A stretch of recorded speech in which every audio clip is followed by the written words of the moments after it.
Maths tonight, pencil sharp, babe, has much tip, dear.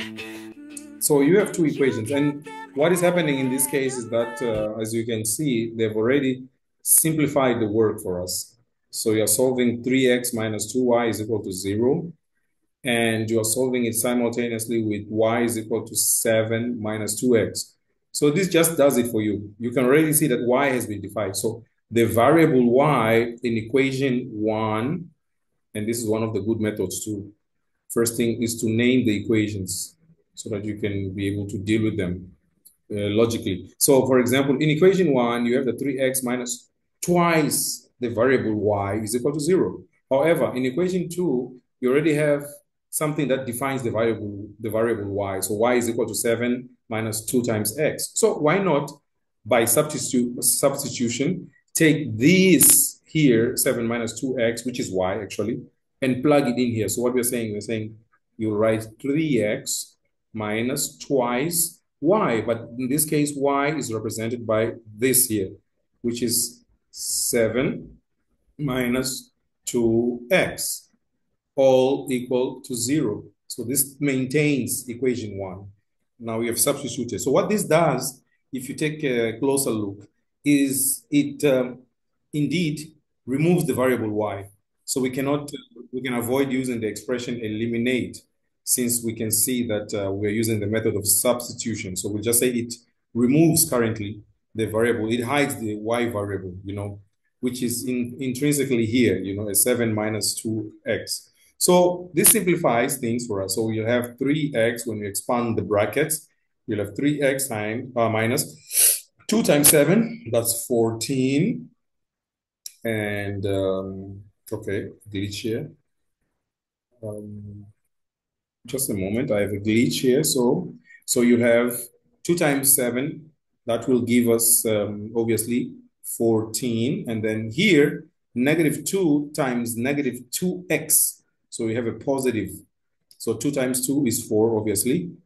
So 1 times x is x. My pen is glitching a lot. Okay, but anyway, you can see that negative 2 times negative 2x will give you positive 4x. So all of this will still be equal to 0. Now we can group like terms together. So you have a 3x minus 14 plus 4x. So obviously 3x plus 4x, 3 cats plus 4 cats actually gives you 7 cats wherever you go. So you always have 7 cats. Memory is really hampering us a little bit here. So 7x minus 14 is equal to 0. Now, as you can see here, we are able to separate 7x from 14x since it's subtracted here. So we can add it both sides. So plus 14x on the left plus 14x on the right. So negative 14 plus 14, of course, this will give us a 0. It will cancel. If you check the number line, you see that is so. So that gives you 7x equals to 14. Now, you are almost there. So 7x equals to 14. You can see that 7 is multiplying x. So all you have to do is to divide by 7. So you'll have 7x divided by 7. What you do on the left, you do on the right. So you have 14 equals to 14 divided by 7. Now 7x divided by 7, so 7 divided by 7 gives you 1. So you have 1x, which is just x. Now 14 divided by 7 gives us 2. We are not yet fully accomplished here because we just found the value of x, so x is equal to 2. So we can come back to our original equations with the knowledge that x is equal to 2. We can choose to substitute in any of these. So in this case, let's substitute in equation 2. So y is equal to 7 minus 2x. But instead of x, we know that x is equal to 2 according to our calculations. So let's plug in the 2. So x is equal to 2. Therefore, you'll have a y is equal to 7 minus 2 times 2 is 4 minus 4. And then you have y is equal to 7 minus 4 is 3. So now we have these two values, x is equal to 2 and y is equal to 3.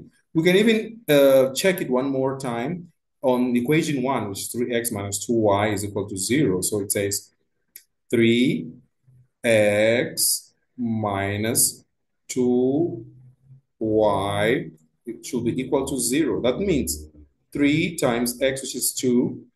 So 3 times 2 minus 2 times y is 3, should be equal to 0. So what is 3 times 2? That is 6. Minus what is 2 times 3? 6. 6 minus 6 obviously gives us 0. So this checks out. So our values fulfill both conditions. Just a maths night, even a fifth, babe. Multiply figures and divide.